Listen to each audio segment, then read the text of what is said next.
ਵਾਹਿਗੁਰੂ ਜੀ ਕਾ ਖਾਲਸਾ ਵਾਹਿਗੁਰੂ ਜੀ ਕੀ ਫਤਿਹ। ਇੱਕ ਬਾਣੀ ਚੈਨਲ ਵੇਖਣ ਵਾਲੇ ਸਾਰੇ ਦਰਸ਼ਕਾਂ ਦਾ ਸਵਾਗਤ ਹੈ। ਦਰਸ਼ਕੋ, ਹਮੇਸ਼ਾ ਨਵੀਂ ਅਪਡੇਟ ਕੋਈ ਵੀ ਜ਼ਰੂਰੀ ਜਾਣਕਾਰੀ ਨਿਕਲ ਕੇ ਸਾਹਮਣੇ ਆਉਂਦੀ ਹੈ ਤਾਂ ਇੱਕ ਬਾਣੀ ਚੈਨਲ ਦੇ ਰਾਹੀਂ ਤੁਹਾਡੇ ਨਾਲ ਜ਼ਰੂਰ ਸਾਂਝੀ ਕਰਦੇ ਹਾਂ। ਤੇ ਹੁਣ ਇੱਕ ਜ਼ਰੂਰੀ ਜਾਣਕਾਰੀ ਜਿਹੜੇ ਨਵਾਂ ਅਪਡੇਟ ਨਿਕਲ ਕੇ ਸਾਹਮਣੇ ਆ ਰਿਹਾ ਇਹ ਕਸ਼ਮੀਰ ਸ੍ਰੀਨਗਰ ਤੋਂ ਹੈ। ਜਿਸ ਤਰ੍ਹਾਂ ਦੇ ਨਾਲ ਮੈਂ ਕੈਪਸ਼ਨ ਦੇ ਵਿੱਚ ਵੀ ਲਿਖਿਆ ਹੈ ਕਿ ਜੀਪੀਸੀ ਜਿਹੜੇ ਸ੍ਰੀਨਗਰ ਹੈ ਉਹ ਨਵੀਂ ਜੀਪੀਸੀ ਗੁਰਦੁਆਰਾ ਪ੍ਰਬੰਧਕ ਕਮੇਟੀ ਨਵੀਂ ਬਣੀ ਹੈ। ਕੀ ਕਾਰਨ ਰਹੇ ਨੇ ਇਹ ਅੱਜ ਹੀ ਸਾਨੂੰ ਵੀ ਸਵੇਰੇ ਹੀ ਪਤਾ ਲੱਗਿਆ ਕਿ ਨਵੀਂ ਕਮੇਟੀ ਬਣੀ ਹੈ। ਕਾਰਨ ਹਜੇ ਤੱਕ ਸਾਨੂੰ ਵੀ ਨਹੀਂ ਪਤਾ ਲੱਗਿਆ, ਉਹ ਆਪਾਂ ਲਾਈਵ ਦੇ ਦੌਰਾਨ ਹੀ ਗੱਲਬਾਤ ਕਰਾਂਗੇ ਕਿ ਜਿਹੜੇ ਹੁਣ ਨਵੇਂ ਬਣੇ ਸਕੱਤਰ ਨੇ ਐਡਵੋਕੇਟ ਵਿਕਰਮਦੀਪ ਸਿੰਘ ਜੀ ਤੇ ਉਹਨਾਂ ਦੇ ਨਾਲ ਜਿੰਨੇ ਵੀ ਹੁਣ ਪ੍ਰਬੰਧਕ ਨੇ ਉਹ ਸਾਰੇ ਹੀ ਮੌਜੂਦ ਰਹਿਣਗੇ। ਇਸ ਸੰਬੰਧੀ ਜਾਣਕਾਰੀ ਹਾਸਲ ਕਰਨ ਦੇ ਲਈ ਆਪਾਂ ਉਹਨਾਂ ਦੇ ਨਾਲ ਲਾਈਵ ਗੱਲਬਾਤ ਕਰਦੇ ਹਾਂ ਤੇ ਮੈਂ ਚਾਹੁੰਦੀ ਹਾਂ ਕਿ ਜਲਦ ਤੋਂ ਜਲਦ ਇੱਕ ਬਾਣੀ ਚੈਨਲ ਦਾ ਸਾਰਾ ਪਰਿਵਾਰ ਸਾਡੇ ਨਾਲ ਜੁੜ ਜਾਵੇ ਤੇ ਕਸ਼ਮੀਰ ਤੋਂ ਇਹ ਵੱਡੀ ਅਪਡੇਟ ਹੈ। ਜੀ ਵੀਰ ਜੀ, ਸਭ ਤੋਂ ਪਹਿਲਾਂ ਤਾਂ ਇੱਕ ਬਾਣੀ ਚੈਨਲ ਤੇ ਤੁਹਾਡਾ ਸਾਰਿਆਂ ਦਾ ਬਹੁਤ-ਬਹੁਤ ਸਵਾਗਤ ਹੈ। ਵਾਹਿਗੁਰੂ ਜੀ ਕਾ ਖਾਲਸਾ ਵਾਹਿਗੁਰੂ ਜੀ ਕੀ ਫਤਿਹ। ਔਰ ਇੱਕ ਬਾਣੀ ਚੈਨਲ ਦੀ ਪੂਰੀ ਟੀਮ ਦੇ ਵੱਲੋਂ ਮੈਂ ਆਪ ਜੀ ਦਾ ਧੰਨਵਾਦ ਕਰਦੀ ਹਾਂ ਕਿ ਤੁਸੀਂ ਆਪਣੇ ਕੀਮਤੀ ਸਮੇਂ ਦੇ ਵਿੱਚੋਂ ਗੱਲਬਾਤ ਕਰਨ ਦੇ ਲਈ ਸਾਡੇ ਲਈ ਸਮਾਂ ਕੱਢਿਆ। ਤੇ ਹੁਣ ਇਹੀ ਪੁੱਛਣਾ ਚਾਹਾਂਗੀ, ਮੇਰਾ ਫਸਟ ਸਟਾਰਟਿੰਗ ਤੇ ਇਹੀ ਰਹੇਗਾ ਕਿ ਜਿਹੜੀ ਗੁਰਦੁਆਰਾ ਪ੍ਰਬੰਧਕ ਕਮੇਟੀ ਸ੍ਰੀਨਗਰ ਹੈ ਹੁਣ ਨਵੀਂ ਕਮੇਟੀ ਬਣੀ ਹੈ ਤਾਂ ਕੀ ਕਾਰਨ ਰਹੇ ਔਰ ਕਿਸ ਤਰ੍ਹਾਂ ਦੇ ਨਾਲ ਇਹ ਨਵੀਂ ਕਮੇਟੀ ਹੋਂਦ ਦੇ ਵਿੱਚ ਆਈ, ਕਿਸ ਤਰ੍ਹਾਂ ਦੇ ਨਾਲ ਕਿੰਨੇ ਮੈਂਬਰ ਰਹੇ, ਕਿੱਦਾਂ ਇਹ ਸਾਰਾ ਹੋਇਆ, ਇਹ ਇੱਕ ਵਾਰੀ ਤੁਸੀਂ ਸਾਂਝਾ ਕਰ ਦਿਓ। ਔਰ ਜਿਹੜੇ ਵੀਰ ਜੀ ਤੁਹਾਡੇ ਨਾਲ ਸਾਰੇ ਪ੍ਰਬੰਧਕ ਬੈਠੇ ਨੇ ਨਾਲ ਹੀ ਵੀਰ ਜੀ ਕਿਰਪਾ ਕਰਕੇ ਮੈਂ ਬੇਨਤੀ ਕਰੂੰਗੀ ਕਿ ਤੁਸੀਂ ਉਹਨਾਂ ਸਾਰਿਆਂ ਨੂੰ ਇੱਕ ਵਾਰੀ ਇੰਟਰੋਡਿਊਸ ਕਰਵਾ ਦਿਓ ਤਾਂ ਜੋ ਜਿੰਨੀ ਵੀ ਸੰਗਤ ਹੈ ਉਹਨਾਂ ਨੂੰ ਪਤਾ ਲੱਗ ਜਾਵੇ ਕਿ ਹੁਣ ਸਾਡੇ ਸ੍ਰੀਨਗਰ ਗੁਰਦੁਆਰਾ ਸਾਹਿਬ ਦੇ ਪ੍ਰਬੰਧਕ ਨੇ ਜਿਹੜੇ ਸੇਵਾਦਾਰ ਨੇ ਉਹ ਕੌਣ ਨੇ ਤੇ ਕੀ ਉਹਨਾਂ ਦੀ ਡੈਜ਼ਿਗਨੇਸ਼ਨ। ਬਹੁਤ ਬਹੁਤ ਧੰਨਵਾਦ ਰਮਨ ਜੀ ਤੁਹਾਡਾ। ਪਹਿਲੇ ਮੈਂ ਤੁਹਾਡੇ ਰਾਹੀਂ ਸਾਰੇ ਦਰਸ਼ਕਾਂ ਨੂੰ ਫਤਿਹ ਬੁਲਾਉਣਾ। ਵਾਹਿਗੁਰੂ ਜੀ ਕਾ ਖਾਲਸਾ ਵਾਹਿਗੁਰੂ ਜੀ ਕੀ ਫਤਿਹ ਜੀ। ਤੁਸੀਂ ਹਮੇਸ਼ਾ ਹੀ ਜਿਹੜੇ ਵੀ ਨਵੇਂ ਮੁੱਦੇ ਆਉਂਦੇ ਨੇ ਸਮਾਜ ਦੇ ਵਿੱਚ ਜਾਂ ਖਾਸ ਕਰ ਸਿੱਖ ਕੌਮ ਦੇ ਵਿੱਚ ਉਹਨਾਂ ਨੂੰ ਹਮੇਸ਼ਾ ਉਜਾਗਰ ਕਰਦੇ ਹੋ, ਉਹਦੇ ਲਈ ਤੁਹਾਡਾ ਬਹੁਤ ਬਹੁਤ ਧੰਨਵਾਦ ਹੈ ਤੇ ਸੰਗਤਾਂ ਨੂੰ ਤੁਸੀਂ ਹਮੇਸ਼ਾ ਹੀ ਅਪਡੇਟ ਕਰਦੇ ਰਹਿੰਦੇ ਹੋ। ਇਸ ਤੋਂ ਪਹਿਲੇ ਕਿ ਅਸੀਂ ਕੋਈ ਗੱਲ ਅੱਗੇ ਵਧਾਈਏ ਤੇ ਮੈਂ ਆਪਣੇ ਪ੍ਰਬੰਧਕ ਜਿਹੜੇ ਮੇਰੇ ਨਾਲ ਬੈਠੇ ਨੇ ਮੈਂ ਆਪਣਾ ਫਰਜ਼ ਸਮਝਦਾ ਕਿ ਸਭ ਤੋਂ ਪਹਿਲੇ ਉਹਨਾਂ ਦੀ ਇੰਟਰੋਡਕਸ਼ਨ ਮੈਂ ਆਪਦੇ ਰਾਹੀਂ ਪੂਰੀ ਸੰਗਤ ਨੂੰ ਦਿਆਂ ਕਿ ਜਿਹੜੇ ਨਵੇਂ ਪ੍ਰਬੰਧਕ ਡਿਸਟ੍ਰਿਕਟ ਪ੍ਰਬੰਧਕ ਕਮੇਟੀ ਸ੍ਰੀਨਗਰ ਲਈ ਚੁਣ ਕੇ ਆਏ ਨੇ ਉਹ ਕਿਹੜੇ ਨੇ। ਇਹ ਸਰਦਾਰ ਹਰਵਿੰਦਰ ਸਿੰਘ ਜੀ ਨੇ ਜਿਹੜੇ ਪ੍ਰਧਾਨ ਬਣੇ ਨੇ ਗੁਰਦੁਆਰਾ ਪ੍ਰਬੰਧਕ ਕਮੇਟੀ ਸ੍ਰੀਨਗਰ ਦੇ। ਸਰਦਾਰ ਜਰਨੈਲ ਸਿੰਘ ਜੀ ਮੀਤ ਪ੍ਰਧਾਨ ਬਣੇ ਨੇ। ਸਰਦਾਰ ਤਾਰਾ ਸਿੰਘ ਜੀ ਜੁਆਇੰਟ ਸੈਕਟਰੀ ਬਣੇ ਨੇ ਤੇ ਸਰਦਾਰ ਜਸਪਾਲ ਸਿੰਘ ਜੀ ਟ੍ਰੈਜਰਰ ਬਣੇ ਨੇ ਤੇ ਦਾਸ ਨੂੰ ਸਕੱਤਰ ਦੀ ਸੇਵਾ ਜਿਹੜੀ ਹੈ ਉਹਦਾ ਹੁਕਮ ਹੋਇਆ ਕਰਨ ਦਾ। ਸੋ ਇਹ ਵੇਰਵਾਸ ਜਿਹੜਾ ਸਾਡੀ ਪ੍ਰਬੰਧਕ ਕਮੇਟੀ ਦਾ ਤੇ ਜਿਹੜੇ ਨਾਲ ਸਾਡੇ ਮੈਂਬਰ ਸਾਹਿਬ ਸਰਦਾਰ JB ਸਿੰਘ ਜੀ ਮਾਨਯੋਗ ਜਿਹੜੇ ਸਾਡੇ ਮੈਂਬਰ ਨੇ ਉਹ ਕਿਸੇ ਕਾਰਨਵਸ਼ ਅੱਜ ਐਮਰਜੈਂਸੀ ਦੇ ਵਿੱਚ ਉਹਨਾਂ ਨੂੰ ਜੰਮੂ ਜਾਣਾ ਪਿਆ ਤੇ ਇਸ ਵੇਲੇ ਉਹ ਜੰਮੂ ਦੀ ਧਰਤੀ ਤੇ ਨੇ ਤੇ ਇਹ ਬਿਊਰਾ ਸਾਡਾ ਜਿਹੜਾ ਅੱਜ ਪ੍ਰਬੰਧਕ ਦੇ ਰੂਪ ਦੇ ਢਾਂਚੇ ਦੇ ਵਿੱਚ ਸੰਗਤਾਂ ਦੇ ਸਾਹਮਣੇ ਆਇਆ ਹੈ। ਤੇ ਰਮਨ ਜੀ ਜਿਹੜਾ ਤੁਸੀਂ ਸਵਾਲ ਪੁੱਛਿਆ ਹੈ ਕਿ ਕੀ ਕਾਰਨ ਬਣੇ ਨੇ ਕਿ ਇਸ ਮੌਕੇ ਤੇ ਸਾਨੂੰ ਇਹ ਗੱਲ ਕਰਨੀ ਪਈ ਹੈ, ਇਹ ਅਸੀਂ ਆਪ ਹੀ ਸਮਝਦੇ ਹਾਂ। ਇਹ 'ਚ ਕੋਈ ਸ਼ੱਕ ਨਹੀਂ ਹੈ ਕਿ ਜਿਹੜਾ ਕਮੇਟੀ ਦਾ ਢਾਂਚਾ ਹੁੰਦਾ ਹੈ ਬਿਲਕੁਲ ਮਿਲ ਜੁਲ ਕੇ ਚੱਲਣਾ ਪੈਂਦਾ, ਪਰ ਬੜੇ ਕੁਝ ਕਾਰਨ ਐਸੇ ਬਣ ਜਾਂਦੇ ਨੇ ਕਿ ਜਦੋਂ ਇਹ ਵੀ ਮਹਿਸੂਸ ਕੀਤਾ ਜਾਂਦਾ ਹੈ ਕਿ ਇਹ ਜਿਹੜਾ ਪ੍ਰਬੰਧਕ ਢਾਂਚਾ ਇਹਨੂੰ ਚੇਂਜ ਕਰਨ ਦੀ ਲੋੜ ਹੈ। ਕਾਫੀ ਦੇਰ ਤੋਂ ਇਹ ਪ੍ਰਬੰਧਕ ਢਾਂਚਾ ਜਿਹੜਾ ਸੀ ਚੱਲ ਰਿਹਾ ਸੀ, ਅਸੀਂ ਸ਼ਾਨਾ ਬਸ਼ਾਨਾ ਉਹਨਾਂ ਦਾ ਸਾਥ ਵੀ ਦੇ ਰਹੇ ਸਾਂ ਤੇ ਆਸ ਕਰਦੇ ਹਾਂ ਕਿ ਹੁਣ ਜਦੋਂ ਅਸੀਂ ਉਹਨਾਂ ਦਾ ਸਾਥ ਦੇ ਤਾਂ ਉਹ ਵੀ ਸਾਡਾ ਸਾਥ ਦੇਣਗੇ ਕਿਉਂਕਿ ਅਸੀਂ ਇਨ ਟੱਚ ਉਹਨਾਂ ਨਾਲ। ਕੋਈ ਐਸੀ ਗੱਲ ਨਹੀਂ ਹੈ, ਪਰ ਇਹ ਹੈ ਕਿ ਸੇਵਾ ਦਾ ਜਿਹੜਾ ਮੌਕਾ ਅਸੀਂ ਉਹਨਾਂ ਨੂੰ ਬੇਨਤੀ ਕੀਤੀ ਸੀ ਕਿ ਤੁਸੀਂ ਸਾਨੂੰ ਵੀ ਸੇਵਾ ਦਾ ਮੌਕਾ ਦਿਓ ਤੇ ਕਾਰਨਵਸ਼ ਹੀ ਕੁਝ ਕਾਰਨ ਐਸੇ ਬਣ ਗਏ ਨੇ ਕਿ ਅਸੀਂ ਫਿਰ ਮੋਸ਼ਨ ਮੂਵ ਕਰਕੇ ਤੇ DC ਸਾਹਿਬ ਕੋਲ ਗਏ। ਪਹਿਲੇ ਅਸੀਂ ਕਮੇਟੀ ਦੇ ਵਿੱਚ ਮੋਸ਼ਨ ਮੂਵ ਕੀਤਾ, ਫਿਰ DC ਸਾਹਿਬ ਕੋਲ ਗਏ ਤੇ ਸਾਰੀ ਫਾਰਮੈਲਿਟੀਜ਼ ਕੰਪਲੀਟ ਕਰਨ ਤੋਂ ਬਾਅਦ ਜਿਹੜੀ ਇਹ ਕਮੇਟੀ ਹੈ ਹੋਂਦ ਦੇ ਵਿੱਚ ਆਈ ਹੈ। ਜੀ ਵੀਰ ਜੀ, ਔਰ ਬਹੁਤ ਵਧੀਆ, ਵਾਹਿਗੁਰੂ ਜੀ ਆਪ ਨੇੜੇ ਹੋ ਕੇ ਤੁਹਾਡੇ ਸਾਰੇ ਤੋਂ ਸੇਵਾਵਾਂ ਲੈ ਰਹੇ ਨੇ ਹਨਾ। ਔਰ ਥੋੜਾ ਯੂਥ ਵੀ ਜਿੱਦਾਂ ਦੇਖਦੇ ਆ ਹੁਣ ਕਿਸ ਤਰ੍ਹਾਂ ਦੇ ਨਾਲ ਯੂਥ ਦੇ ਰਾਹੀਂ ਗੁਰਦੁਆਰਾ ਸਾਹਿਬ ਦੇ ਵਿੱਚ ਜਿਹੜੀਆਂ ਸੇਵਾਵਾਂ ਕੀਤੀਆਂ ਜਾਂਦੀਆਂ ਨੇ, ਕੀ ਕੁਝ ਨਵਾਂ ਨਿਕਲ ਕੇ ਸਾਹਮਣੇ ਆਉਂਦਾ। ਜੀ ਵੀਰ ਜੀ, ਕੁਝ ਸੋਚਿਆ ਹੋਵੇ ਗੁਰਦੁਆਰਾ ਸਾਹਿਬ ਨੂੰ ਲੈ ਕੇ ਕਿ ਕੀ ਕੁਝ ਕਿਸ ਤਰੀਕੇ ਦੇ ਨਾਲ ਹੁਣ ਜਿਹੜੀ ਇਹ ਨਵੀਂ ਬਣੀ ਕਮੇਟੀ ਹੈ ਉਹ ਕੰਮ ਕਰੇਗੀ, ਸੇਵਾਵਾਂ ਕਰੇਗੀ? ਬਿਲਕੁਲ ਰਮਨ ਜੀ, ਇਹ 'ਚ ਕੋਈ ਸ਼ੱਕ ਨਹੀਂ ਹੈ ਕਿਉਂਕਿ ਹਮੇਸ਼ਾ ਹੀ ਜਿਹੜੀ ਭਾਵਨਾ ਗੁਰੂ ਘਰ ਦੇ ਵਿੱਚ ਆਉਣ ਦੇ ਵੇਲੇ ਹੋਣੀ ਚਾਹੀਦੀ ਉਹ ਸੇਵਾ ਦੀ ਹੋਣੀ ਚਾਹੀਦੀ। ਕਦੀ ਵੀ ਇਹ ਅਸੀਂ ਨਾ ਸੋਚੀਏ ਕਿ ਅਸੀਂ ਕੋਈ ਪ੍ਰਬੰਧਕ ਬਣ ਗਏ ਤੇ ਪਤਾ ਨਹੀਂ ਕੌਣ ਆ ਕੀ ਆ। ਇਹ ਚੀਜ਼ਾਂ ਜਿਹੜੀ ਨੇ ਸਾਨੂੰ ਬੜੀ ਹੋਰ ਤਰ੍ਹਾਂ ਦੀ ਇੱਕ ਫੀਲ ਲੈ ਕੇ ਤੇ ਬੰਦੇ ਨੂੰ ਸਾਡੇ ਦਿਮਾਗ 'ਚ ਬਿਠਾ ਦੇਣੀ ਕਿ ਪਤਾ ਨਹੀਂ ਅਸੀਂ ਕੌਣ ਬਣ ਗਏ, ਹੈ ਤੇ ਅਸੀਂ ਸੇਵਾਦਾਰੀਆਂ ਸਾਰੇ। ਤੇ ਕੁੱਲ ਮਿਲਾ ਕੇ ਜਿਹੜੀ ਗੱਲ ਮੈਂ ਤੁਹਾਨੂੰ ਕਹਿਣਾ ਚਾਹ ਰਿਹਾ ਕਿ ਜਦੋਂ ਵੀ ਅਸੀਂ ਇਲੈਕਸ਼ਨਸ ਦੇ ਵਿੱਚ ਆ ਕੇ ਗੁਰੂ ਘਰ ਦੀ ਸੇਵਾ ਕਰਦੇ ਹਾਂ, ਇੱਕ ਸਟੈਚੂਟ ਦੇ ਤੌਰ ਤੇ ਅਸੀਂ ਅੰਦਰ ਆਉਂਦੇ ਹਾਂ, ਕਿਉਂਕਿ ਜਿਹੜਾ ਸਿੱਖ ਰਿਲੀਜੀਅਸ ਗੁਰਦੁਆਰਾ ਐਂਡੋਮੈਂਟ ਐਕਟ ਹੈ 1973 ਦੇ ਬੜਾ ਕਲੀਅਰ ਹੈ, ਕੋਈ ਐਂਬੀਗੂਅਸ ਐਕਟ ਨਹੀਂ ਹੈਗਾ, ਬੜਾ ਕਲੀਅਰ ਐਕਟ ਹੈਗਾ। ਪਰ ਹੁੰਦਾ ਕੀ ਹੈ ਕਿ ਅਸੀਂ ਐਕਟ ਤੋਂ ਬਿਲਕੁਲ ਦੂਰ ਹੋ ਜਾਂਦੇ ਆ ਤੇ ਉਹ ਚੀਜ਼ਾਂ ਕਰਨੀਆਂ ਸ਼ੁਰੂ ਕਰ ਦਿੰਦੇ ਆ ਜਿਹੜੀ ਕਿ ਐਕਟ ਦੇ ਵਿੱਚ ਨਹੀਂ ਹੁੰਦੀ। ਤੇ ਜਦੋਂ ਅਪੋਜੀਸ਼ਨ ਤੁਸੀਂ ਕਹਿ ਲਓ, ਵੈਸੇ ਤੇ ਐਕਟ ਦੇ ਵਿੱਚ ਕਿਤੇ ਅਪੋਜੀਸ਼ਨ ਹੈ ਨਹੀਂ, ਪਰ ਜਦੋਂ ਕੋਈ ਮੈਂਬਰ ਕਿੰਤੂ ਪਰੰਤੂ ਕਰਦਾ ਬਈ ਤੁਸੀਂ ਇਹ ਚੀਜ਼ ਨਹੀਂ ਕੀਤੀ, ਆਹ ਨਹੀਂ ਕੀਤਾ, ਤੇ ਉਹਦਾ ਜਿਹੜਾ ਮਾੜਾ ਅਸਰ ਹੈ, ਜਿਹੜਾ ਇਫੈਕਟ ਹੈ, ਉਹ ਸਾਡੀ ਯੰਗਰ ਜਨਰੇਸ਼ਨ ਤੇ। ਹੁਣ ਦੇਖੋ, ਗੁਰੂ ਘਰਾਂ ਦੇ ਵਿੱਚ ਇੱਕ ਇੰਪ੍ਰੈਸ਼ਨ ਆਹੀ ਜਨਰੇਟ ਕਰਨਾ, ਅਸੀਂ ਗੁਰੂ ਘਰ ਦੀ ਸੇਵਾ ਸੰਭਾਲ ਲਈ ਗਏ ਆ, ਤੇ ਜੇ ਅਸੀਂ ਆਪਣੀ ਯੰਗਰ ਜਨਰੇਸ਼ਨ ਨੂੰ ਦੇ ਮਨ 'ਚ ਕਿਤੇ ਆਇਓਟਾ ਵੀ ਇਹ ਇੱਕ ਇਫੈਕਟ ਪਾ ਦਈਏ ਕਿ ਨਹੀਂ ਜੀ ਗੁਰੂ ਘਰਾਂ ਦੇ ਵਿੱਚ ਆਹ ਕਰਦੇ ਨੇ, ਉਹ ਕਰਦੇ ਨੇ, ਉਹ ਚੀਜ਼ਾਂ ਕਿਤੇ ਨਾ ਕਿਤੇ ਹਾਨੀਕਾਰਕ। ਕਿਤੇ ਜੇ ਕਮੇਟੀ ਐਜ਼ ਅ ਕਲੈਕਟਿਵ 11 ਮੈਂਬਰਾਂ ਨੂੰ ਇਕੱਠੇ ਤੋੜ ਕੇ ਨਹੀਂ ਤੁਰ ਸਕਦੀ, ਤੇ ਫਿਰ ਤੇ ਉਹ ਪੰਥ ਦਾ ਕੋਈ ਫਾਇਦਾ ਹੀ ਨਹੀਂ ਕਰ ਸਕਦੀ। ਇਹ ਜਿਹੜਾ ਇਸ਼ੂ ਹੈ ਸਾਡਾ, ਇਹ ਡੇ 1 ਤੋਂ ਉਹਨਾਂ ਨਾਲ ਰਿਹਾ। ਪਰ ਅਸੀਂ ਸ਼ੁਰੂ ਤੋਂ ਵਿੱਚ ਜਦੋਂ ਕਮੇਟੀ ਕਾਨਸਟੀਟਿਊਟ ਹੋਈ ਸੀ ਤੇ 6-5 ਦਾ ਫੇਰ ਸੀ। ਪਰ ਮੈਂ ਰਮਨ ਜੀ ਤੁਹਾਡੀ ਜਾਣਕਾਰੀ ਲਈ ਇਹ ਦੱਸ ਦਿਆਂ ਕਿ ਜਿਸ ਦਿਨ ਕਮੇਟੀ ਓਥ ਲੈ ਕੇ ਆਈ ਤੇ ਪਹਿਲੀ ਮੀਟਿੰਗ ਹੋਈ, ਤੁਸੀਂ ਯਕੀਨ ਮੰਨੋ ਅਸੀਂ ਉਸ ਮੀਟਿੰਗ ਦੇ ਵਿੱਚ 11 ਦੇ 11 ਮੈਂਬਰ ਪ੍ਰੈਜ਼ੀਡੈਂਟ ਤੋਂ ਉਹਦੇ ਮਿੰਟਸ ਦੇ ਵਿੱਚ ਰਿਕਾਰਡ ਕਰਾਇਆ ਸੀ ਕਿ ਬਈ ਐਸੀ ਗੱਲ ਕੋਈ ਨਹੀਂ, ਕਮੇਟੀ ਬਣ ਗਈ ਹੈ, ਅਸੀਂ ਤੁਹਾਡੇ ਨਾਲ ਖੜੇ ਹਾਂ। ਸੋ ਸਾਡਾ ਬੀਇੰਗ ਯੰਗ, ਬੀਇੰਗ ਯੂਥ, ਇਹ ਫਰਜ਼ ਬਣਦਾ ਹੈ ਕਿ ਅੱਜ ਇੱਕ ਦਿਸ਼ਾ ਜਿਸ ਤੋਂ ਅਸੀਂ ਭਟਕ ਚੁੱਕੇ ਹਾਂ, ਆਪਣੇ ਜਿਹੜੇ ਸਮਾਜਿਕ ਤੌਰ ਤੇ, ਧਾਰਮਿਕ ਤੌਰ ਤੇ ਜਿਹੜੇ ਕੰਮ ਨੇ, ਉਹ ਇੱਕ ਮਿਲ ਕੇ ਜੇ ਅਸੀਂ ਇਕੱਠੇ ਨਹੀਂ ਕਰ ਸਕਦੇ ਤੇ ਸਮਾਜ ਨੂੰ ਕੁਝ ਨਹੀਂ ਦਿੰਦੇ। ਇਸ ਕਰਕੇ ਅਸੀਂ ਇਹ ਫੀਲ ਕੀਤਾ ਕਿ ਸਾਰੇ ਹੀ ਨੌਜਵਾਨ ਆਗੂ ਨੇ, ਸੇਵਾ ਦਾ ਮੌਕਾ ਹੈ, ਅਸੀਂ ਜਿਹੜੇ ਮੈਂਬਰਸ ਸਾਡੇ ਬਾਕੀ ਵੀ ਨੇ, ਅਸੀਂ ਉਹਨਾਂ ਨਾਲ ਵੀ ਇਨ ਟੱਚ ਹੈ, ਇਨ ਕੰਟੈਕਟ ਹੈ, ਉਹਨਾਂ ਨੂੰ ਬੇਨਤੀ ਕੀਤੀ ਹੈ ਕਿ ਬਈ ਐਸੀ ਗੱਲ ਨਹੀਂ ਹੈ, ਤੁਸੀਂ ਵੀ ਆ ਜਾਓ, ਮਿਲ ਕੇ ਕੰਮ ਕਰਦੇ ਆ ਸਾਰੇ ਹੀ। ਦੇਖੋ, ਸਭ ਤੋਂ ਵੱਡੀ ਗੱਲ ਇਹ ਹੈ, ਇਹ ਪੋਸਟਾਂ ਤੇ ਠੀਕ ਨੇ ਪਰ ਨਾਂ ਦਾ ਕੰਮ ਹੈ, ਲੇਕਿਨ ਕਰਨੀ ਜੇ ਅਸੀਂ ਹੈ ਤੇ ਸੇਵਾ ਹੀ ਕਰਨੀ ਹੈ। ਸੋ ਅਸੀਂ ਉਹਨਾਂ ਨੂੰ ਅੱਜ ਵੀ ਰਿਕੁਐਸਟ ਕਰ ਰਹੇ ਹਾਂ ਕਿ ਤੁਸੀਂ ਪਲੀਜ਼ ਆਓ ਤੇ ਸੇਵਾ ਕਰੀਏ। ਜੀ ਬਿਲਕੁਲ, ਜਿਹਦੇ ਚ ਸੇਵਾ ਭਾਵਨਾ ਵਾ ਉਹਨਾਂ ਨੂੰ ਵੈਸੇ ਮੈਨੂੰ ਲੱਗਦਾ ਕਿਸੇ ਡੈਜ਼ਿਗਨੇਸ਼ਨ ਦੀ ਜਾਂ ਕੋਈ ਬਹੁਤਾ ਜ਼ਰੂਰਤ ਨਹੀਂ ਹੁੰਦੀ, ਪਰ ਫਿਰ ਵੀ ਚਲੋ ਇੱਕ ਲਾ ਕੇ ਤੁਰਨਾ ਪੈਂਦਾ ਕਿ ਅਸੀਂ ਕਿਹਦੇ ਤੱਕ ਅਪਰੋਚ ਕੀਤੀ ਹੈ ਜਾਂ ਕਿਹਨੂੰ ਅਸੀਂ ਸੇਵਾ ਦੇ ਲਈ ਕਿਹਾ, ਉਹ ਇੱਕ ਨਾਮ ਦੇ ਨਾਲ ਜ਼ਰੂਰੀ ਹੋ ਜਾਂਦਾ, ਅਹੁਦਿਆਂ ਦੇ ਹਿਸਾਬ ਦੇ ਨਾਲ ਚੱਲਣਾ। ਬਾਕੀ ਜਿਹਦੇ ਚ ਸੇਵਾ ਭਾਵ ਆ ਉਹ ਮੈਨੂੰ ਲੱਗਦਾ ਜ਼ਰੂਰ ਚੱਲ ਕੇ ਆਉਣਗੇ ਕਿ ਜਦੋਂ ਸੇਵਾ ਭਾਵ ਹੀ ਹੋਇਆ। ਦੇਖੋ ਰਮਨ ਜੀ, ਮੈਂ ਤੁਹਾਨੂੰ ਪਹਿਲੇ ਵੀ ਅਰਜ਼ ਕਰ ਚੁੱਕਾ ਨਾ ਕਿ ਇਹ ਜਿਹੜੀ ਸਾਡੀ ਇਲੈਕਸ਼ਨ ਹੈ, ਜਦੋਂ ਅਸੀਂ ਚੁਣ ਕੇ ਆਉਂਦੇ ਹਾਂ ਗੁਰੂ ਘਰ ਦੀ ਸੇਵਾ ਲਈ, ਸਟੈਚੂਟਰੀ ਪ੍ਰੋਵੀਜ਼ਨ ਹੈ, ਸਟੈਚੂਟ ਦੇ ਅੰਡਰ ਹੀ ਅਸੀਂ ਇਲੈਕਟ ਹੋ ਕੇ ਆਉਂਦੇ ਹਾਂ। ਉਹਦੇ 'ਚ ਹੁਣ ਕੋਈ ਰਿਕੁਆਇਰਮੈਂਟਸ ਨੇ ਪੋਸਟਾਂ ਦੀਆਂ ਵੀ ਕੌਣ ਬਣੇਗਾ ਪ੍ਰੈਜ਼ੀਡੈਂਟ, ਕੌਣ general secretary, this is a mere formality. ਪਰ ਜੇ 11 ਦੇ 11 ਮੈਂਬਰਾਂ ਨੂੰ ਆਪਣੇ ਦਿਮਾਗ 'ਚ ਇਹ ਗੱਲ ਰੱਖਣੀ ਚਾਹੀਦੀ ਹੈ ਕਿ ਅਸੀਂ ਉੱਥੇ ਗੁਰਦੁਆਰਿਆਂ ਦੀ ਸੇਵਾ ਸੰਭਾਲ ਹੀ ਆ ਰਹੇ ਹਾਂ, ਹੋਰ ਸਾਡਾ ਕੋਈ ਉਸ ਤੋਂ ਉੱਪਰ ਰੋਲ ਹੈ ਹੀ ਨਹੀਂ। ਤੇ ਜੇ 11 ਦੇ 11 ਮੈਂਬਰ ਮਿਲ ਕੇ ਇਹ ਰੋਲ ਆਪਣਾ ਸਮਝ ਲੈਣ ਤੇ ਚੱਲਣ, ਤੇ ਮੈਨੂੰ ਨਹੀਂ ਲੱਗਦਾ ਕਿ ਕੋਈ ਵੀ ਇਹ 'ਚ ਕਿੰਤੂ ਪਰੰਤੂ ਕਰਨ ਵਾਲੀ ਕੋਈ ਗੱਲ ਹੈ। ਤੇ ਇਹਦਾ ਇੱਕ ਸਭ ਤੋਂ ਵੱਡਾ ਜਿਹੜਾ ਬੈਸਟ ਇੰਪੈਕਟ ਹੈ ਉਹ ਸਾਡੀ ਆਉਣ ਵਾਲੀ ਪੀੜ੍ਹੀ ਤੇ ਪਏਗਾ ਕਿ ਨਹੀਂ, ਅਸੀਂ ਮਿਲ ਕੇ ਸੇਵਾ ਕਰਨੀ ਹੈ। ਸੋ ਇੱਕ ਬੜਾ ਪੋਜ਼ਿਟਿਵ ਵੇ ਦੇ ਵਿੱਚ ਅਸੀਂ ਇਹਨੂੰ ਲੈ ਕੇ ਚੱਲਣਾ ਹੈ। ਬਿਲਕੁਲ ਵੀਰ ਜੀ, ਹੁਣ ਕੀ ਸੋਚਦੇ ਹੋ ਕਿ ਇਸ ਜਿੱਦਾਂ ਗੁਰਦੁਆਰਿਆਂ ਦੀ ਸੇਵਾ ਸੰਭਾਲ ਦੇ ਲਈ ਇਹਨਾਂ ਕਮੇਟੀਆਂ ਦੇ ਵਿੱਚ ਕਿੰਨਾ ਜ਼ਰੂਰੀ ਹੋ ਗਿਆ ਯੂਥ ਦਾ ਅਗਾਂਹ ਵੱਧ ਕੇ ਆਉਣਾ? ਕਿਉਂਕਿ ਦੇਖੋ ਸਾਡੇ ਜਿੰਨੇ ਵੀ ਬਜ਼ੁਰਗਾਂ ਨੇ ਤਾਂ ਬਹੁਤ ਸੇਵਾ ਕੀਤੀ ਹੈ, ਅਸੀਂ ਉਹਨਾਂ ਦੀ ਸਲਾਹ ਦੇ ਨਾਲ ਤੁਰਦੇ ਵੀ ਹਾਂ, ਪਰ ਇਸ ਸਮੇਂ ਕਿੰਨਾ ਜ਼ਰੂਰੀ ਹੈ ਯੂਥ ਦਾ ਇਨਵੋਲਵ ਹੋਣਾ? ਦੇਖੋ, ਮੈਂ ਤੁਹਾਨੂੰ ਇੱਕ ਗੱਲ ਬੜੇ ਸੰਕਟ ਤੌਰ ਦੇ ਵਿੱਚ ਦੱਸ ਦਿਆਂ, ਜਿੰਨੀ ਦੇਰ ਸਾਡਾ ਯੂਥ ਅੱਗੇ ਨਹੀਂ ਆਏਗਾ ਤੇ ਅਸੀਂ ਤਰੱਕੀ ਨਹੀਂ ਕਰ ਸਕਦੇ। ਯੂਥ ਇੱਕ ਐਸੀ ਇੰਸਟਰੂਮੈਂਟਲ ਫੋਰਸ ਹੈ ਸਾਡੀ ਅੱਜ ਦੀ ਡੇਟ ਦੇ ਵਿੱਚ, ਜਿਹੜੀ ਸਾਨੂੰ ਬੜੇ ਅੱਗੇ ਲੈ ਕੇ ਜਾ ਸਕਦੀ ਹੈ। ਜਿੱਥੇ ਸਾਨੂੰ ਯੂਥ ਦੀ ਲੋੜ ਹੈ, ਉੱਥੇ ਸਾਨੂੰ ਬਜ਼ੁਰਗਾਂ ਦੇ ਆਸ਼ੀਰਵਾਦ ਦੀ ਲੋੜ ਹੈ, ਉੱਥੇ ਸਾਨੂੰ ਬਜ਼ੁਰਗਾਂ ਦੀ ਛਤਰ ਛਾਇਆ ਦੀ ਲੋੜ ਹੈ।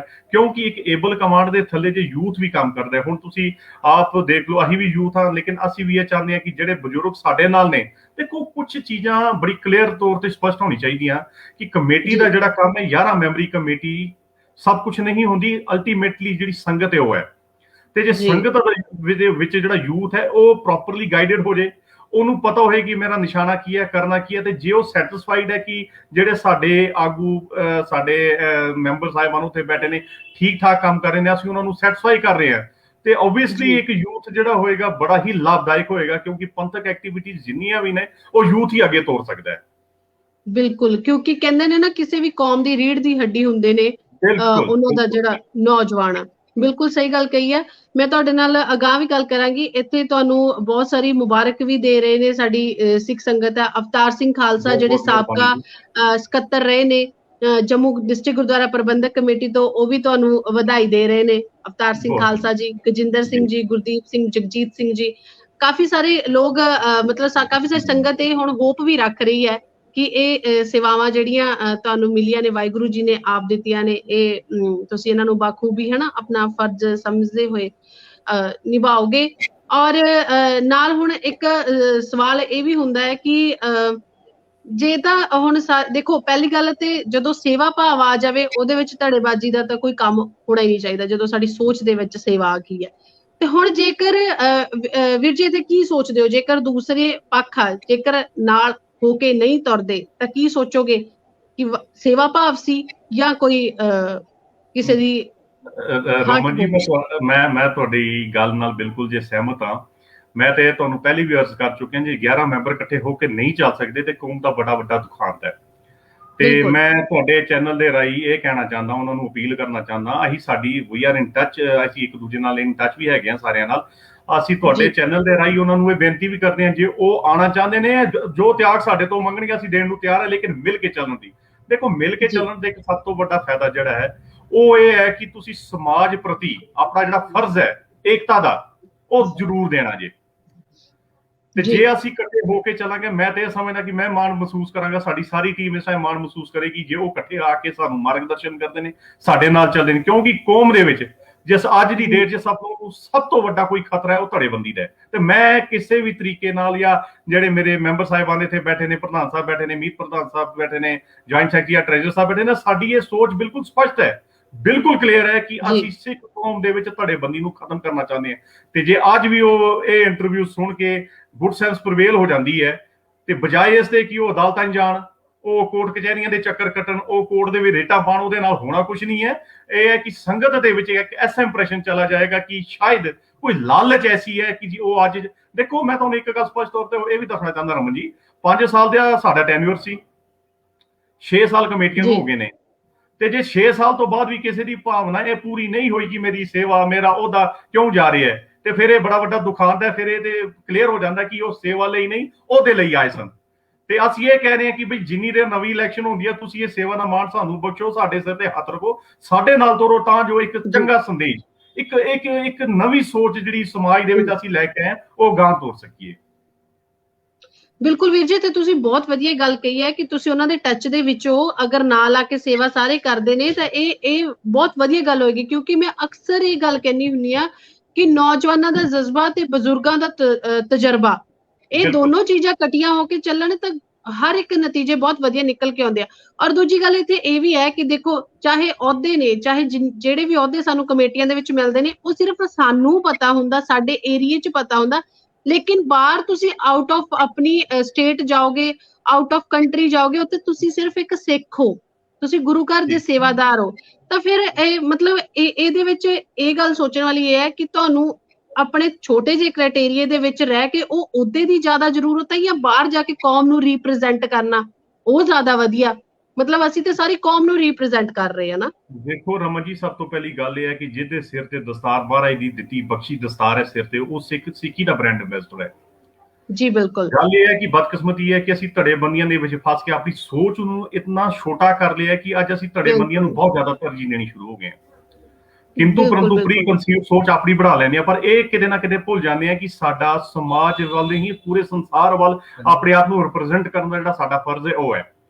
ਤੇ ਜਿਹੜਾ ਵੀ ਸਿੱਖ ਮਨ ਤੋਂ, ਸੱਚਾਈ ਤੋਂ, ਸਿਧਾਂਤ ਤੋਂ ਸਿੱਖ ਹੋਏਗਾ, ਉਹ ਕਦੇ ਵੀ ਧੜੇਬਾਜ਼ੀ ਦੀ ਗੱਲ ਨਹੀਂ ਕਰੇਗਾ, ਔਰ ਬਿਲਕੁਲ ਇਹ ਸੋਚ ਕਲੀਅਰ ਲੈ ਕੇ ਚੱਲੇਗਾ ਕਿ ਨਹੀਂ, ਉਹਨੇ ਪੂਰੀ ਕੌਮ ਨੂੰ ਰਿਪਰੈਜ਼ੈਂਟ ਕਰਨਾ ਤੇ ਪੂਰੀ ਕੌਮ ਦੇ ਨਾਲ ਆਪਣੇ ਆਪ ਨੂੰ ਚਲਾਉਣਾ ਹੈ।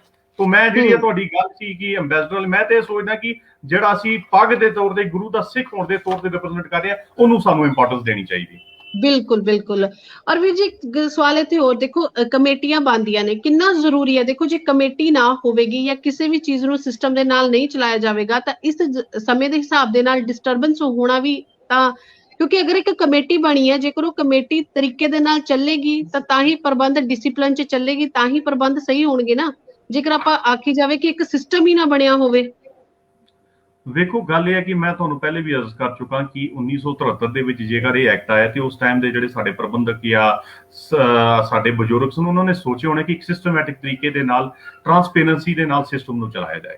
ਹੁਣ ਦੇਖੋ, ਸਟੈਚੂਟ ਕੀ ਹੈ? ਇੱਕ ਸੈਟ ਆਫ ਰੂਲ ਹੈ ਜਿਹਦੇ ਤਾਂ ਹੀ ਅਸੀਂ ਇਲੈਕਟ ਹੋ ਕੇ ਆਉਂਦੇ ਹਾਂ। ਇਹਦੇ ਵਿੱਚ ਪੂਰਾ ਪ੍ਰੋਸੈਸ ਹੈ ਕਿ ਤੁਸੀਂ ਬਜਟ ਪੇਸ਼ ਕਰਨਾ ਹੈ, ਸਾਲ ਦੇ ਸਟਾਰਟ ਦੇ ਵਿੱਚ ਤੁਸੀਂ ਆਡਿਟ ਕਰਾਉਣਾ ਹੈ, ਤੁਸੀਂ ਇਹ ਚੀਜ਼ਾਂ ਕਰਨੀ ਨੇ, ਤੁਸੀਂ ਜਿਹੜਾ ਪ੍ਰੋਸੈਸ ਆਫ ਗੁਰਦੁਆਰਾ ਨੂੰ ਸਟ੍ਰੀਮਲਾਈਨ, ਐਕਚੁਅਲੀ ਇਹ ਜਿਹੜਾ ਐਕਟ ਹੈ ਸਟ੍ਰੀਮਲਾਈਨਿੰਗ ਆਫ ਦ ਗੁਰਦੁਆਰਾ ਨਿਜ਼ਾਮ ਹੀ ਹੈ ਨਾ ਜੀ। ਤੇ ਜੇ ਅਸੀਂ ਉਸ ਨਿਜ਼ਾਮ ਨੂੰ ਸਟ੍ਰੀਮਲਾਈਨ ਨਹੀਂ ਕਰਦੇ ਤੇ ਮੇਰੇ ਹਿਸਾਬ ਨਾਲ ਇਹ ਤੇ ਬੜੀ ਵੱਡੀ ਬਦਕਿਸਮਤੀ ਹੈ। ਦੇਖੋ, ਜੇ ਤੁਹਾਡਾ ਇੰਸਟੀਟਿਊਸ਼ਨ ਕਿਸੇ ਵੀ ਸੈਟ ਆਫ ਰੂਲ ਦੇ ਨਾ ਹੋਣ ਦੇ ਕਾਰਨ ਖਰਾਬ ਹੋ ਰਿਹਾ ਹੈ ਤੇ ਜ਼ਿੰਮੇਵਾਰ ਅਸੀਂ ਪ੍ਰਬੰਧਕ ਹਾਂ, ਉਹ ਰੂਲ ਨਹੀਂ ਹੈ। ਤੇ ਮੈਂ ਇਸ ਕਰਕੇ ਤੁਹਾਨੂੰ ਕਹਿ ਰਿਹਾ ਕਿ ਜਿਹੜੀ ਉਹ ਚੀਜ਼ਾਂ ਨੇ ਉਹ ਸਾਨੂੰ ਇੱਕ ਰਸਤਾ, ਇੱਕ ਸ਼ੇਪ ਦੇ ਰਹੀ ਨੇ ਕਿ ਅਸੀਂ ਆਪਣੇ ਗੁਰਦੁਆਰਿਆਂ ਦਾ ਸਿਸਟਮ, ਨਿਜ਼ਾਮ ਕਿਵੇਂ ਬਿਹਤਰੀ ਵੱਲ ਲੈ ਕੇ ਜਾਣਾ ਹੈ। ਤੇ ਇਹ ਚੀਜ਼ਾਂ ਬਹੁਤ ਜ਼ਰੂਰੀ ਨੇ ਕਿ ਜੇ ਸੈਟ ਆਫ ਰੂਲ ਸਾਡੇ ਕੋਲ ਹੈਗਾ ਤੇ ਸਾਨੂੰ ਉਹ ਰੂਲ ਪ੍ਰੋਪਰਲੀ ਫਾਲੋ ਕਰਨਾ ਚਾਹੀਦਾ। ਉਸ ਰੂਲ ਦੀ ਅਣਦੇਖੀ ਨਹੀਂ ਕਰਨੀ ਚਾਹੀਦੀ। ਤਾਂ ਦੇਖੋ ਉਹਦਾ ਇੱਕ ਬੜਾ ਵੱਡਾ ਡਿਸਐਡਵਾਂਟੇਜ ਮੈਂ ਤੁਹਾਨੂੰ ਰਮਨ ਜੀ ਦੱਸ ਦਿੰਦਾ ਕੀ ਹੈ। ਜੇ ਅੱਜ ਦੀ ਡੇਟ ਵਿੱਚ ਅਸੀਂ ਆਪਣੀ ਉਹਨਾਂ ਚੀਜ਼ਾਂ ਨੂੰ ਐਮਬੀਬੀਐਸ ਨਾ ਕਰੀਏ, ਕਲੀਅਰ ਕਰ ਦਈਏ, ਪੂਰੀ ਟ੍ਰਾਂਸਪੇਰੈਂਸੀ ਨਾਲ ਬਾਹਰ ਆ ਜਾਈਏ, ਬਈ ਆਹ ਚੀਜ਼ ਹੈ ਜਿਹੜੀ ਐਕਟ ਪ੍ਰੋਵਾਈਡ ਕਰ ਰਿਹਾ, ਅਸੀਂ ਏਦਾਂ ਕੀਤਾ, ਤੁਸੀਂ ਯਕੀਨ ਮੰਨੋਗੇ ਇੱਕ ਸਮਾਜ ਦੇ ਵੱਲ, ਜਿਹੜਾ ਨੌਜਵਾਨ ਬੱਚਾ ਸਾਡੇ ਵੱਲ ਅੱਖਾਂ ਖੋਲ ਕੇ ਦੇਖ ਰਿਹਾ, ਉਹਦੇ ਵਿੱਚ ਵੀ ਜਿਹੜੀ ਇਹ ਸ਼ੰਕਾ ਹੈ ਦੂਰ ਹੋ ਜਾਏਗੀ, ਕੰਸੈਪਟ ਕਲੀਅਰ ਹੋ ਜਾਏਗਾ। ਨਹੀਂ, ਸਾਡੇ ਗੁਰਦੁਆਰੇ ਸਾਹਿਬਾਨਾਂ ਦੇ ਵਿੱਚ ਪਾਰਦਰਸ਼ਤਾ। ਅੱਜ ਤੁਸੀਂ ਦੇਖੋ, ਬਦਕਿਸਮਤੀ ਦੇ ਨਾਲ ਮੈਂ ਗੱਲ ਤੁਹਾਨੂੰ ਜ਼ਰੂਰ ਕਹੂੰਗਾ ਕਿ ਜਿਹੜਾ ਵੀ ਪ੍ਰਬੰਧਕ ਹੁੰਦਾ ਉਹਨੂੰ ਦੂਜੀ ਨਜ਼ਰ ਨਾਲ ਦੇਖਿਆ ਜਾਂਦਾ ਹੈ, ਤੇ ਉਹਦੇ ਜ਼ਿੰਮੇਵਾਰ ਪ੍ਰਬੰਧਕ ਹੀ ਰਹੇ ਨੇ ਕਿਤੇ ਨਾ ਕਿਤੇ। ਰੂਲ ਮਾੜਾ ਨਹੀਂ ਹੈ, ਲੇਕਿਨ ਰੂਲ ਦੀ ਜੇ ਐਗਜ਼ੀਕਿਊਸ਼ਨ ਨਾ ਹੋਏ, ਇਹ ਚੀਜ਼ਾਂ ਨਾ ਹੋਣ ਤਾਂ ਕਿਤੇ ਤੁਹਾਨੂੰ ਆਪਣਾ ਆਰਡਰ ਪਾਸ ਕਰਾਉਣ ਲਈ ਮਿੰਟਸ ਆਫ ਦਾ ਮੀਟਿੰਗ ਦੇ ਵਿੱਚ 2/3 ਮੋਜਾਟੀ ਚਾਹੀਦੀ ਹੈ। ਤੁਸੀਂ ਗੁਰਦੁਆਰਿਆਂ ਦੇ ਵਿੱਚ ਜਿਹੜੇ 2-4 ਬੰਦੇ ਆ ਜਾਂਦੇ ਨੇ, ਉਹ ਸੋਚਦੇ ਨੇ ਸ਼ਾਇਦ ਅਸੀਂ ਰੱਬ ਵਾਂਗ ਪਤਾ ਨਹੀਂ ਕੀ ਕਰ ਲੈਣਾ। ਇੱਥੇ ਇੱਕ ਜਿਹੜੇ ਸਿਸਟਮ ਹੈ ਉਹਦੀ ਚੇਨ ਜਿਹੜੀ ਉਹ ਟੁੱਟ ਜਾਂਦੀ ਹੈ। ਤੇ ਸਾਡਾ ਵੀ ਫਰਜ਼ ਹੈ ਕਿ ਅਸੀਂ ਪ੍ਰੋਸੀਜਰ ਨੂੰ ਫਾਲੋ ਕਰੀਏ। ਪੂਰੇ ਆਪਣੇ ਮੈਂਬਰਸ ਦੀ ਜਿਹੜੇ, ਦੇਖੋ ਹਰ ਮੈਂਬਰ ਆਪਣੀ ਕਾਨਸਟੀਟੂਐਂਸੀ ਤੋਂ ਇਲੈਕਟ ਹੋ ਕੇ ਆਉਂਦਾ ਹੈ। ਤੁਸੀਂ ਇਹ ਸੋਚੋ ਕਿ ਨਹੀਂ ਭਾਈ ਮੈਂ ਐਗਜ਼ੀਕਿਊਟਿਵ ਕਮੇਟੀ ਚ ਆ ਗਿਆ ਤਾਂ ਮੈਂ ਆਪਣੇ ਮੈਂਬਰ ਨੂੰ ਜਿਹੜਾ ਜਿੱਤਿਆ ਵਾ ਉਹਨੂੰ ਨਹੀਂ ਪੁੱਛਣਾ, ਮੈਂ ਫੈਸਲਾ ਜਿਹੜਾ ਆਪ ਹੀ ਕਰਨਾ ਹੈ। ਤੇ ਕਿਤੇ ਨਾ ਕਿਤੇ ਉਸ ਇਲਾਕੇ ਦੇ ਲੋਕਾਂ ਦੀ ਜਿਹੜੀ ਐਸਪੀਰੇਸ਼ਨ, ਰਿਪਰੈਜ਼ੈਂਟੇਸ਼ਨ ਹੈ, ਤੁਸੀਂ ਉਹਨੂੰ ਵੀ ਜ਼ੀਰੋ ਕਰ ਦਿਓ। ਸਾਡੀ ਇਹ ਕੋਸ਼ਿਸ਼ ਰਹੇਗੀ ਕਿ ਅਸੀਂ 6 ਨਹੀਂ 11 ਹਰ ਫੈਸਲਾ ਜਿਹੜਾ ਹੋਏਗਾ ਅਸੀਂ ਉਹਨਾਂ ਦੇ ਨਾਲ ਮਿਲ ਕੇ, ਉਹਨਾਂ ਦੇ ਨਾਲ ਵਿਚਾਰ ਵਟਾਂਦਰਾ ਕਰਕੇ ਜੋ ਗੁਰੂ ਘਰ ਦੇ ਹਿੱਤ ਦੇ ਵਿੱਚ ਹੋਏਗਾ ਉਹੀ ਚੀਜ਼ ਕਰਾਂਗੇ। ਬਿਲਕੁਲ ਬਿਲकुल, ਬਹੁਤ ਵਧੀਆ ਕਿ ਸਾਰੇ ਰਲ ਕੇ ਜੇਕਰ ਸੇਵਾ ਕਰੋਗੇ ਤਾਂ ਬਹੁਤ ਵਧੀਆ, ਮਤਲਬ ਸਿਸਟਮ ਇੱਕ ਅੱਛਾ ਬਣਦਾ, ਇੱਕ ਸਮਾਜ ਨੂੰ ਮੈਸੇਜ ਵਧੀਆ ਜਾਂਦਾ ਹੈ। ਕਿਉਂਕਿ ਜਿਸ ਜਗ੍ਹਾ ਦੇ ਉੱਤੇ ਤੁਸੀਂ ਰਹਿ ਰਹੇ ਹੋ ਕਸ਼ਮੀਰ ਦੇ ਵਿੱਚ, ਅਸੀਂ ਬਹੁਤ ਗਿਣਤੀ ਦੇ ਵਿੱਚ ਨਹੀਂ ਆ, ਹਨਾ। ਤਾਂ ਅਗਰ ਅਸੀਂ ਬਹੁਤ ਗਿਣਤੀ ਦੇ ਵਿੱਚ ਨਹੀਂ ਆ, ਤੇ ਜਿੰਨੇ ਕ ਅਸੀਂ ਹਾਂ, ਜੇਕਰ ਉਹਨਾਂ ਦੇ ਆਪਸ ਦੇ ਵਿੱਚ ਹੀ ਸਾਡੇ ਇਤਫਾਕ ਜਾਂ ਇਹ ਪਿਆਰ ਜਾਂ ਨਹੀਂ ਹੋਏਗਾ, ਸਾਡੇ ਚ ਏਕਤਾ ਨਹੀਂ ਹੋਏਗੀ, ਤਾਂ ਅਸੀਂ ਆਪਦੇ ਲਈ ਹੀ ਕੰਡੇ ਬੀਜ ਰਹੇ ਹਾਂ, ਜਿਹੜੀ ਸਿੱਧੀ ਗੱਲ ਆ। ਮਤਲਬ ਅਸੀਂ ਆਪਣੇ ਲਈ। ਦੇਖੋ ਰਮਨ ਜੀ, ਇਹ ਤੁਸੀਂ ਬੜੀ ਸੋਹਣੀ ਗੱਲ ਕਹੀ ਹੈ ਕਿ ਅਸੀਂ ਤੇ ਘੱਟ ਗਿਣਤੀ ਚ ਇੱਥੇ ਰਹਿ ਰਹੇ ਹਾਂ। ਘੱਟ ਗਿਣਤੀ ਦੇ ਬਾਵਜੂਦ ਇਹ ਹੈ ਕਿ ਗੁਰੂ ਦੀ ਕਿਰਪਾ ਦੇ ਨਾਲ ਬੜੀ ਚੜ੍ਹਦੀ ਕਲਾ ਦੇ ਵਿੱਚ ਰਹਿ ਰਹੇ ਹਾਂ। ਜਿੱਥੇ ਅਸੀਂ ਘੱਟ ਗਿਣਤੀ ਰਹਿੰਦੇ ਉੱਥੇ ਸਾਡਾ ਫਰਜ਼ ਹੈ ਕਿ ਜੇ ਘੱਟ ਗਿਣਤੀ ਵਾਲਾ ਵੀ ਆਪਣੇ ਆਪ ਨੂੰ ਇਕੱਠੇ ਜੋੜ ਕੇ ਨਹੀਂ ਚਲੇਗਾ ਤੇ ਇੱਕ ਬੜਾ ਮਾੜਾ ਮੈਸੇਜ ਬਾਹਰ ਜਾਏਗਾ ਜੀ। ਪਰ ਇਹ ਫਰਜ਼ ਉਹਦਾ ਹੈ ਜਿਹੜਾ ਚਲਾਣਯੋਗ ਹੋਏ, ਜਿਹੜਾ ਬਾਕੀ ਬੰਦਿਆਂ ਨੂੰ ਵੀ ਲੈ ਕੇ ਚਲੇ। ਮੈਂ ਤੁਹਾਨੂੰ ਪਹਿਲੇ ਵੀ ਬੇਨਤੀ ਕੀਤੀ ਸੀ ਸਟਾਰਟ ਦੇ ਵਿੱਚ ਕਿ ਬੜੇ ਸਾਲ ਤੋਂ ਇਹ ਕੁਝ ਐਸਾ ਚੱਲ ਰਿਹਾ ਸੀ, ਕੁਝ ਅਣਦੇਖੀ ਹੋ ਰਹੀ ਸੀ, ਤੇ ਅਸੀਂ ਵੀ ਉਸਨੂੰ ਕਦੀ ਇੰਨਾ ਸੀਰੀਅਸਲੀ ਨਹੀਂ ਲਿਆ। ਚਲੋ ਬਈ ਗੁਰੂ ਘਰ ਦਾ ਕੰਮ ਅਸੀਂ ਕਰਾਂਗੇ। ਪਰ ਮੈਂ ਤੁਹਾਨੂੰ ਆਸ਼ਵਾਸਨ ਦਿੰਦਾ ਆਪਣੀ ਪੂਰੀ ਟੀਮ ਦੇ ਵਿਆਪ ਤੇ ਕਿ ਸਾਡੀ ਪਹਿਲੀ ਕੋਸ਼ਿਸ਼ ਇਹ ਰਹੇਗੀ ਕਿ ਹਰ ਬੰਦੇ ਨੂੰ, 5 ਮੈਂਬਰ ਦੇ ਸਾਡੇ ਸਿਰਮੌਰ ਨੇ, ਅਸੀਂ ਉਹਨਾਂ ਨੂੰ ਨਾਲ ਲੈ ਕੇ ਚੱਲਾਂਗੇ ਸਾਡੀ ਸਿਰ ਅੱਖਾਂ ਤੇ, ਪਰ ਪੂਰੀ ਕਮਿਊਨਿਟੀ ਨੂੰ, ਚਾਹੇ ਉਹ ਕਿਤੇ ਦਾ ਵੀ ਵਸਦਾ ਸਿੱਖ ਹੋਏ, ਸ੍ਰੀਨਗਰ ਦਾ ਹੈ, ਜੰਮੂ ਹੈ, ਬਾਰਾਮੂਲਾ, ਸਾਡੇ ਫਰਜ਼ ਰਹੇਗਾ ਕਿ ਕਲੈਕਟਿਵ ਓਪੀਨੀਅਨ, ਇਹ ਜਿਹੜਾ ਕਲੈਕਟਿਵ ਓਪੀਨੀਅਨ ਹੈ ਇਹ ਤਿਆਰ ਕੀਤਾ ਜਾਏ। ਤਾਂ ਦੇਖੋ ਅਸੀਂ ਬੜੀ ਦੇਰ ਤੋਂ ਇੱਕ ਚੀਜ਼ ਦੇਖਦੇ ਆ ਰਹੇ ਹਾਂ, ਇੱਕ ਬੰਦਾ ਇੱਕ ਗੱਲ ਬੋਲਦਾ, ਇੱਕ ਬੰਦਾ ਇੱਕ ਗੱਲ ਬੋਲਦਾ, ਨਤੀਜੇ ਹੁੰਦਾ ਕਿ ਸਾਡੇ ਆਪਸ ਦੇ ਵਿੱਚ ਕਨਫਰੰਟੇਸ਼ਨ ਹੁੰਦੀ ਹੈ ਤੇ ਸਾਡੇ ਬਹੁਤ ਜ਼ਿਆਦਾ ਜਿਹੜੇ ਮੁੱਦੇ ਨੇ ਉਹ ਅਨਰਿਜ਼ੋਲਵਡ ਰਹਿ ਜਾਂਦੇ ਨੇ। ਕਾਰਨ ਇਹ ਹੈ ਕਿ ਅਸੀਂ ਆਪ ਆਪਣੀ ਸੋਚ ਨੂੰ ਬੜਾ ਤੰਗ ਕਰ ਲੈਂਦੇ ਹਾਂ ਵੀ ਨਹੀਂ ਕਿਸੇ, ਦੇਖੋ ਇੱਕ ਗੱਲ ਹੋਰ ਹੈ, ਪ੍ਰੀ ਕੰਸੀਵਡ ਹੋ ਜਾਂਦੇ ਆ ਕਿ ਬਈ ਇਸ ਨੂੰ ਨਹੀਂ ਲੈ ਕੇ ਜਾਣਾ, ਸ਼ਾਇਦ ਇਹ ਸੋਚ ਰਿਹਾ, ਉਹ ਸੋਚ ਰਿਹਾ, ਆਪਣਾ ਨਿੱਜੀ ਮਫਾਦ ਕਿਸੇ ਦਾ ਕੁਝ ਵੀ ਹੋਏ, ਪਰ ਜਦੋਂ ਪੰਥ ਦੀ ਗੱਲ ਆਉਂਦੀ ਹੈ ਉੱਥੇ ਸਭ ਨੂੰ ਇਕੱਠੇ ਹੋ ਕੇ ਚੱਲਣਾ ਪਏਗਾ। ਤੇ ਸਾਡੀ ਕੋਸ਼ਿਸ਼ ਇਹ ਰਹੇਗੀ ਕਿ 100% ਇਹ ਰਹੇਗੀ ਕਿ ਅਸੀਂ ਸਭ ਨੂੰ ਇਕੱਠਾ ਲੈ ਕੇ ਕਲੈਕਟਿਵਲੀ ਚੱਲੀਏ।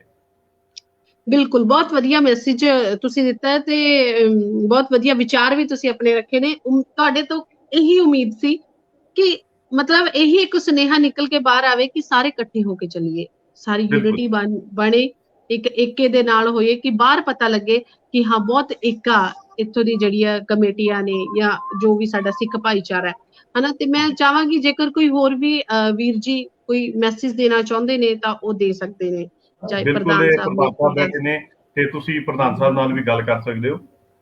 ਜੀ ਵੀਰ ਜੀ। ਰਮਨ ਜੀ, ਵਾਹਿਗੁਰੂ ਜੀ ਕਾ ਖਾਲਸਾ। ਵਾਹਿਗੁਰੂ ਜੀ ਕਾ ਖਾਲਸਾ, ਵਾਹਿਗੁਰੂ ਜੀ ਕੀ ਫਤਿਹ। ਵੀਰ ਜੀ ਜੀ ਰਮਨ ਜੀ, ਤੁਸੀਂ ਕਾਫੀ ਵਿਚਾਰਾਂ ਸਾਡੇ ਕੋਲੋਂ, ਸਾਡੇ ਸੈਕਟਰੀ ਸਾਹਿਬ ਕੋਲੋਂ ਵੀ ਸੁਣੀ ਨੇ।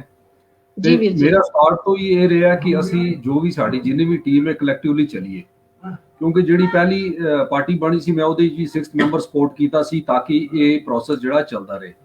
ਲੇਕਿਨ ਕੁਝ ਦੇਰ ਤੋਂ ਇਹ ਹੋ ਰਿਹਾ ਸੀ ਕਿ ਕੁਝ ਚੀਜ਼ਾਂ ਐਸੀਆਂ ਹੋ ਰਹੀਆਂ ਸੀ ਜਿਹਨੂੰ ਦੇਖ ਕੇ ਅਸੀਂ ਅਣਦੇਖਾ ਨਹੀਂ ਕਰ ਸਕਦੇ।